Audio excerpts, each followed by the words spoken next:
Dengan modus ritual jaranan kuda kepang, satu keluarga ditangkap unit PPA Satreskrim Polres Musirawas. Satu keluarga ini ditangkap karena terlibat dalam perkara ruda paksa anak di bawah umur. Berdalih sebagai ritual mandi kembang syarat menjadi anggota jaranan kuda kepang, seorang ABG wanita 14 tahun yang masih duduk di bangku SMP menjadi korban ruda paksa oleh pemilik kesenian tradisional jaranan di Desa Sumberkarya, Kecamatan STL Ulu Trawas, Kabupaten Musirawas pada awal November 2023 lalu. Dalam kasus ruda paksa ini melibatkan Tumin selaku suami, Wati istri, dan kedua orang anak yakni Yuni dan Bambang. Hingga ditangkap unit PPA Satreskrim Polres Musirawas pada Kamis 6 Juni 2024 kemarin. Kasus ini terbongkar setelah adik korban melihat kakaknya disetubui oleh Bambang, anak pemilik kejaranan.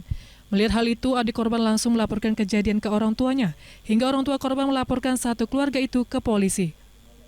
Yuni, anak perempuan Tumin, terlibat karena memaksa korban agar mau disetubui ayah dan kakaknya. Persetubuhan ini diduga dilakukan pelaku secara berulang kali. Yuni mengancam korban apabila korban tidak menuruti kemauan ayah dan kakaknya, korban akan dikeluarkan dari grup jaranan dan akan disebarkan aib keluarganya. Kejadian bermula saat korban akan masuk ke komunitas jaranan kepang milik Tumin. Namun korban diberikan syarat oleh Tumin sang pemilik jaranan agar mandi kembang malam hari dan harus menginap di rumah pelaku selama 1 malam. Syarat, memang seluruh anggota kamu yang pengen jadi penari saya itu juga. Jadi setiap yang nak gabung ke jaranan disetubui kalau cewek.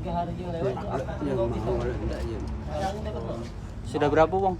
Apa itu? Yang kau ini setubui? Baru dua.